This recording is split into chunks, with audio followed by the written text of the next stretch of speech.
diz: porque o nosso Deus está assentado no céu. Céu no sentido absoluto, céu dos céus, porque o nosso Deus está sentado no céu, e a terra é o escabelo, ou o estrado, ou o suporte, o apoio dos seus pés. Glória a Deus.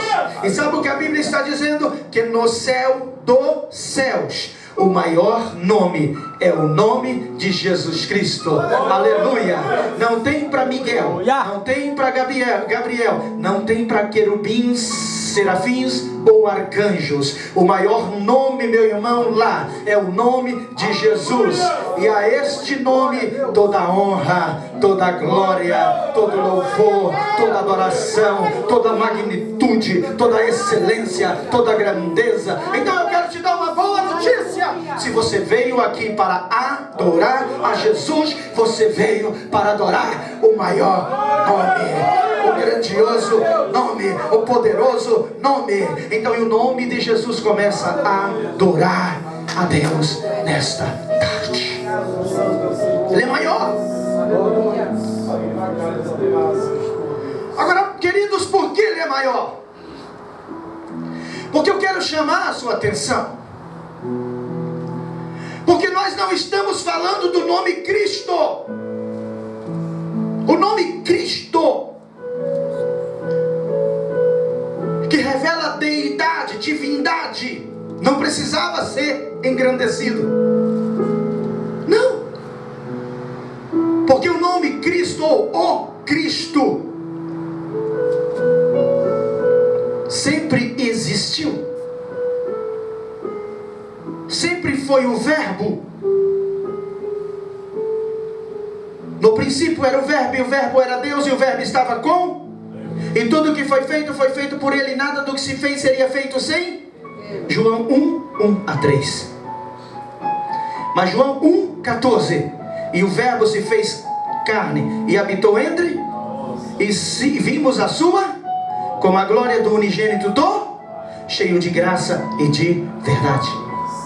Então, queridos, João 1:1-3, estamos vendo o Verbo, o Cristo, o elemento ou a divindade. Mas quando nós olhamos para o versículo 14, a gente vê o Verbo se materializando. E o Verbo agora não é apenas Cristo, mas é Cristo Jesus. Aleluia. Então quem está sendo engrandecido nos versículos que lemos não é o Cristo, porque Ele sempre foi. Estamos falando do homem Jesus, do nome Jesus. E a Bíblia diz que Ele não teve por usurpação ser igual a Deus, antes se humilhou até a morte, morte de cruz. Aí Paulo diz que o pai olhou para o filho e disse: já que você se humilhou até a morte, morte de cruz, eu lhe dou um nome, que é sobre todo nome. Aleluia. Aleluia. Agora, por que Jesus recebeu um nome tão grande? Diga comigo bem forte assim: ninguém chega ao topo. Ninguém chega ao topo de graça. De graça. Aleluia. Queridos, eu creio que cada um de vocês chegarão onde Deus quer que vocês cheguem. Aleluia. Mas haverá conquistas, haverá vitórias e vitórias. E quando eu olho para Jesus, eu começo a procurar entender por que Deus deu a Ele este nome. Eu aprendo uma coisa: já que ninguém chega ao topo de graça, o que Jesus fez para merecer esse nome? Diga comigo assim bem forte: primeiro lugar. Primeiro lugar. Diga forte: Jesus foi o único. Jesus foi o único que viveu cerca de 33 anos sem pecar. Aleluia. Quer saber por que Ele recebeu o maior nome? Porque Ele viveu toda a sua humanidade sem pecar. A Bíblia diz: sede santos como Ele é santo. Quem tem essa esperança, santifique-se nele, porque Ele é santo. Purifique-se nele, porque Ele é puro. Meu irmão, entenda uma coisa: Jesus não pecou nem por palavras, nem por pensamentos e nem por obras. A Bíblia diz no livro de Romanos capítulo 6, versículo 23, que o salário do pecado é a morte. O salário do pecado é a morte. Sabe por que Jesus em João capítulo de número 10, versículo de número 18, ele diz assim: ei, a minha vida ninguém tem poder para arrancar de mim. Eu livremente estou ofertando-a, mas depois de 3 dias eu a buscarei de volta, porque a minha vida é minha e ninguém toma de mim, porque ele tinha convicção de que não tinha pecado. Diga para quem está do teu lado: deixa eu te falar uma verdade. Quanto maior for o teu nível de pecado, será maior o teu nível de morte. As pessoas que pecam menos, irmão, morrem mais velhas, porque o salário do pecado é mas o dom gratuito de Deus é a vida e vida eterna. Vida e vida eterna. Vida e vida eterna. É por isso a gente não consegue entender, pastor, mas é por isso que Jesus brincava com a cara da morte. É por isso que quando ele vai lá naquela cidade por nome de Naim, e o menino está sendo levado para o sepulcro, e diz assim: ei, sai daí, rapaz, vai cuidar da sua casa, porque você é filho único e sua mãe já não tem marido, então vai lá, viva. É por isso que ele chega na casa de Jairo e a menina já está morta, e todo mundo diz: ei, não incomode mais o mestre, porque ela já morreu. Jesus diz: Talita cumi, que quer dizer filha, viva. Aleluia. Agora você imagina a morte. Imagina a morte, porque a Bíblia diz em 1 Coríntios 15, 56, que o aguilhão da morte é o pecado. O aguilhão da morte é o pecado. 1 Coríntios 15, 56 significa que a morte mata através do pecado. Agora, pastor, imagina comigo: Jesus entra por algumas vezes no reino da morte. Lázaro, vem fora. Talita cumi, viva. Menino, seja ressuscitado.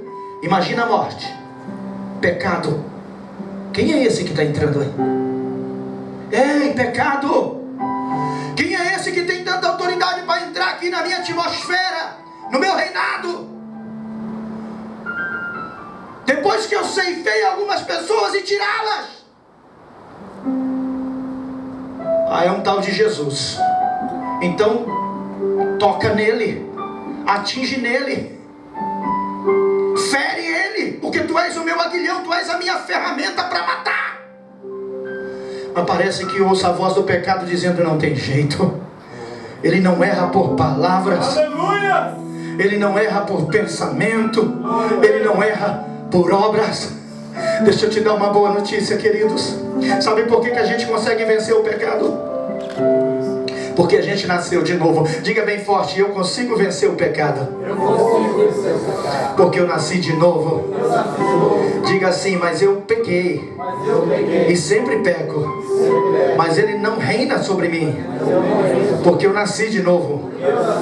Diga assim bem forte: mas o meu Jesus nunca pecou.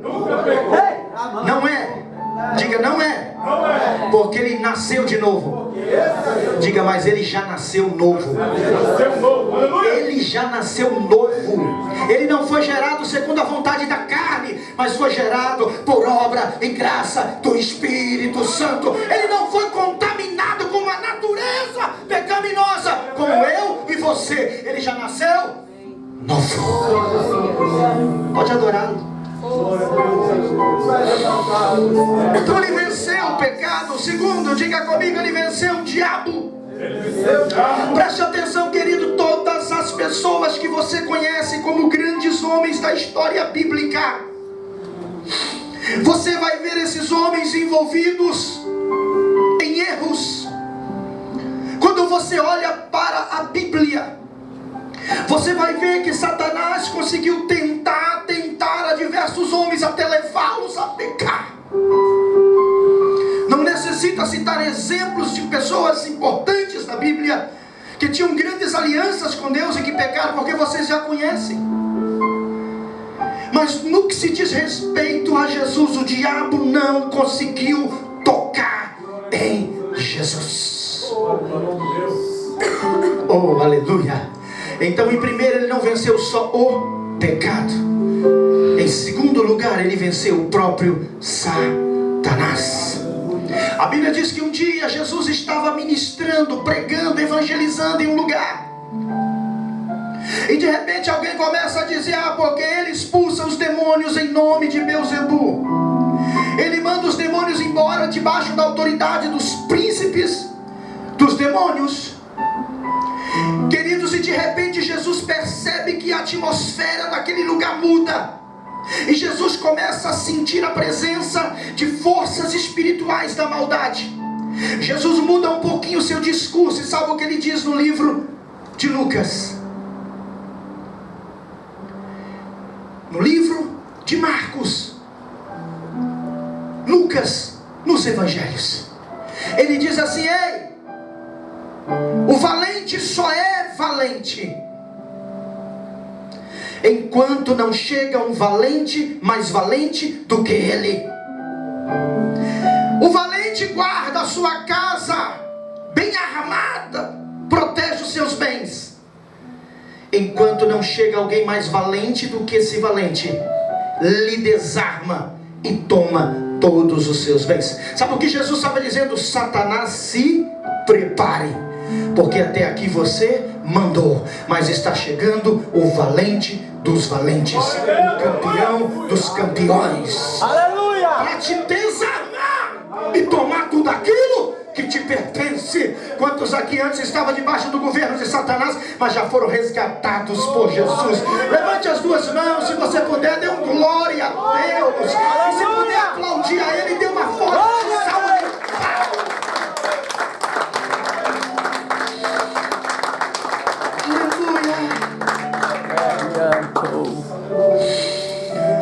O evangelista ou o apóstolo João disse nas suas cartas: para isso se manifestou o Filho de Deus, para desfazer as obras do diabo. Ei, o próprio Senhor Jesus também diz em João, Evangelho de João, capítulo 12, versículo 31. Parece que estou vendo, pastor, Jesus olhando para a cara de Satanás e dizendo: ei, um dia virá, uma hora chegará, em que o príncipe deste mundo será julgado e condenado, e eis que esta hora já chegou. Aleluia, por isso que Ele é maior. Eu tenho uma boa notícia para te dar. Não importa se tem alguém, se tem articulações de Satanás te tentando, não importa se Satanás está usando alguém, situações, circunstâncias para se levantar contra a tua vida, meu irmão, fique em paz, porque o seu Jesus já deu de 1000-0 em Satanás. O seu Jesus já venceu toda a articulação do mal. Aleluia.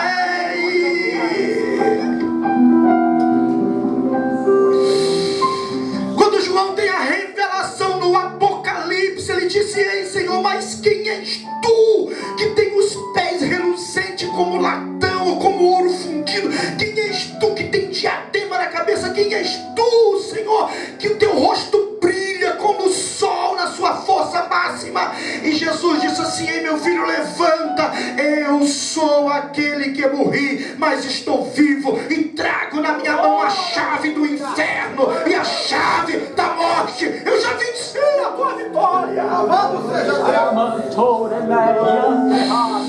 Ei, se você veio aqui para adorar Jesus, meu irmão, você veio para adorar o campeão dos campeões, o maior dos maiores, o grandão dos grandões, o Senhor dos senhores, aquele que é rei dos reis, aquele que está acima de tudo e de todos. Ei, pastor, tem crente que até hoje, meu irmão, tem medo de macumba, tem medo de simpatia.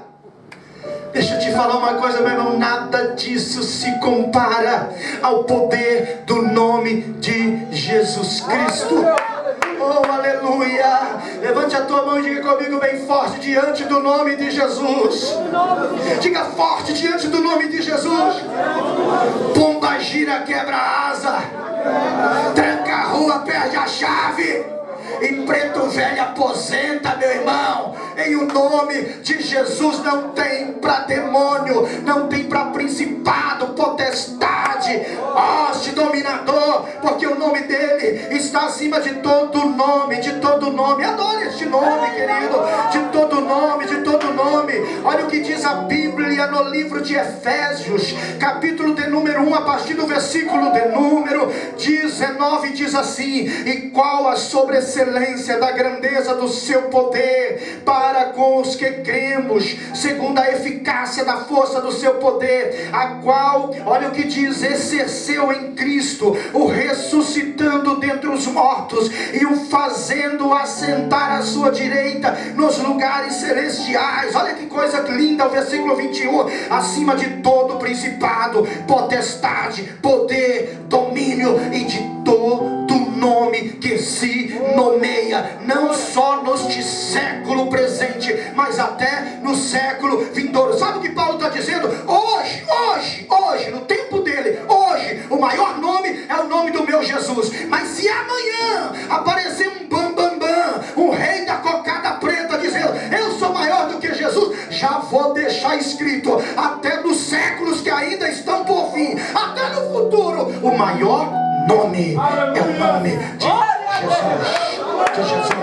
Levante a sua mão, libera alguns segundos de adoração para Ele. Libera alguns segundos de adoração para Ele.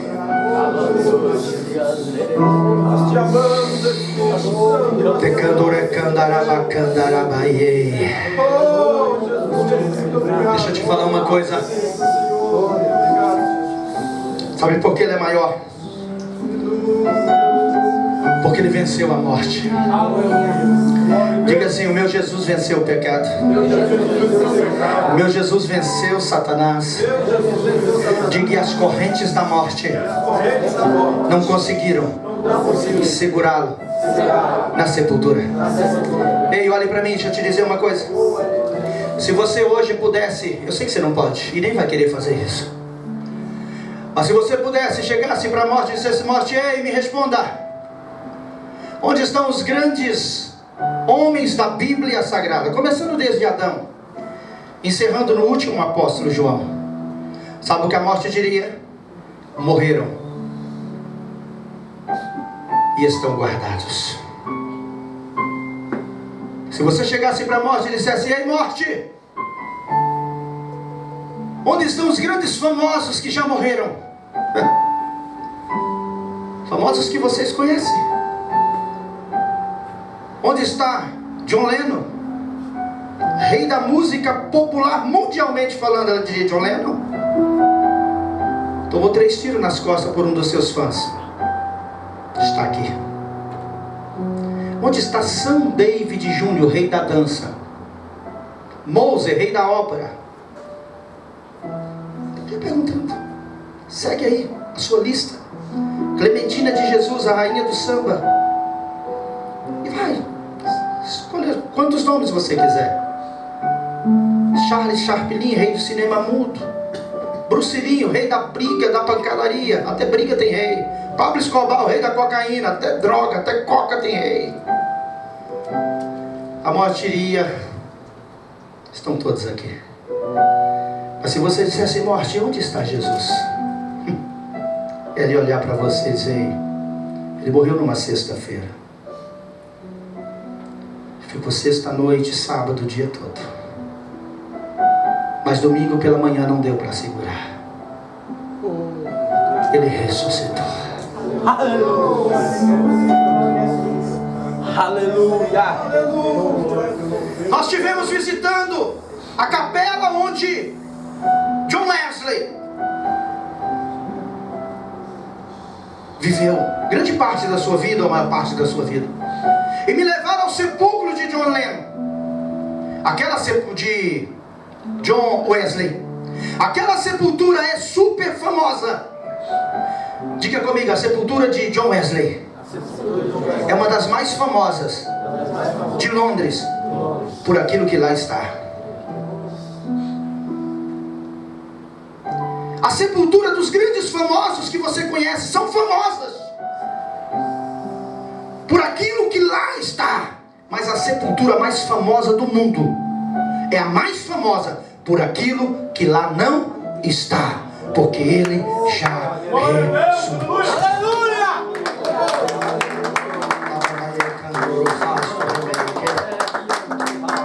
Diga para quem está do teu lado: a única sepultura que, se você chegar diante dela, vai sentir cheiro de vida, é do Jesus que você adora, porque ele bateu a morte e já está à direita do Todo-Poderoso.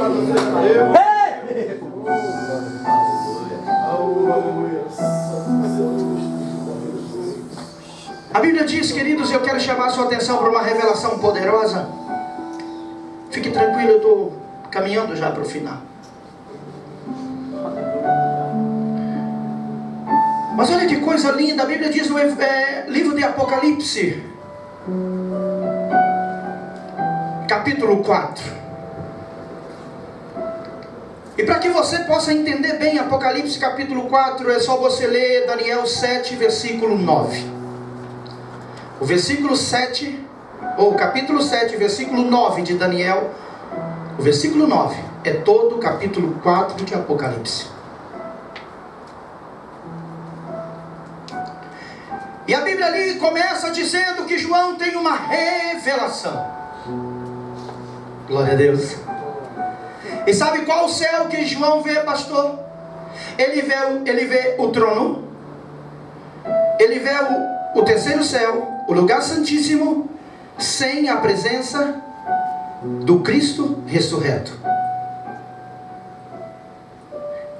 João tem uma revelação do céu antes da morte e ressurreição de Jesus. E sabe como ele vê? Ele vê 24 anciãos. E ele vê um trono. E ele vê diante daquele que está sentado no trono um livro selado por dentro e por fora.